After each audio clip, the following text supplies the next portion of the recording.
തടിയന്മാരിലും തടിച്ചുകളിലൊക്കെ തന്നെ നിർത്താതെയുള്ള തുമ്മല്, മൂക്കടപ്പ്, ശ്വാസം മുട്ടൽ പോലുള്ള അലർജീന്റെ ബുദ്ധിമുട്ടുകൾ കൂടുതലായിരിക്കും. അതെന്തുകൊണ്ടാണെന്ന് അറിയാം നിങ്ങൾക്ക്? തടിയുള്ള ആൾക്കാരിൽ അവയവങ്ങൾക്ക് ചുറ്റുള്ള ഫാറ്റ് ഡെപ്പോസിഷൻ കൂടുതലായിരിക്കും. അതിനെ നമ്മൾ അഡിപ്പോസ് ടിഷ്യൂ എന്ന് പറയുക. ഈ അഡിപ്പോസ് ടിഷ്യൂ എന്ന് പറഞ്ഞാൽ ജസ്റ്റ് ഫാറ്റ് മാത്രമല്ല, മെറ്റബോളിസത്തിന്റെ സമയത്ത് ഇത് കുറച്ച് കെമിക്കൽ കോമ്പൗണ്ടുകൾ റിലീസ് ആക്കുന്നുണ്ട്. ഈ കെമിക്കൽ കോമ്പൗണ്ടുകൾ നമ്മുടെ ശരീരത്തിൽ ചെറിയൊരു ഇൻഫ്ലമേഷന് കാരണമാകുന്നുണ്ട്.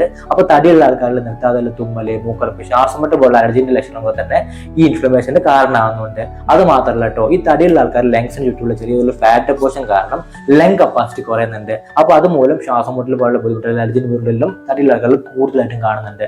മാത്രമല്ല, ഈ തടിയുള്ള ആൾക്കാരിൽ നല്ല ബാക്ടീരിയകളും കുടലിൽ കുറവായിരിക്കും. അതുമൂലം കുടലിന്റെ ആരോഗ്യം നഷ്ടപ്പെടുന്നുണ്ട്. അപ്പൊ നിന്റെ കുടലിന്റെ ആരോഗ്യം നഷ്ടപ്പെടുമ്പോൾ അതുമൂലം അലർജിന്റെ ലക്ഷണങ്ങൾ കൂടുതലായിട്ടും കാണുന്നുണ്ട്. അപ്പൊ അലർജിക്ക് ട്രീറ്റ്മെന്റ് എടുക്കുന്ന സമയത്ത് എന്തുകൊണ്ടാണ് തടി എന്ന് മനസ്സിലാക്കുക. ചില ആൾക്കാർക്ക് PCOD ബന്ധപ്പെട്ടും തടി ഉണ്ടാവാം, ചിലർക്ക് തൈറോയിഡ് ബുദ്ധിമുട്ട് കാരണം തടി ഉണ്ടാവാറുണ്ട്. അപ്പൊ കാരണം നോക്കി തടി കുറയാനുള്ള മരുന്ന് കൊണ്ട് എടുത്താൽ മാത്രമേ അലർജീനെ പൂർണ്ണമായിട്ടും മാറ്റാൻ പറ്റുള്ളൂ കേട്ടോ.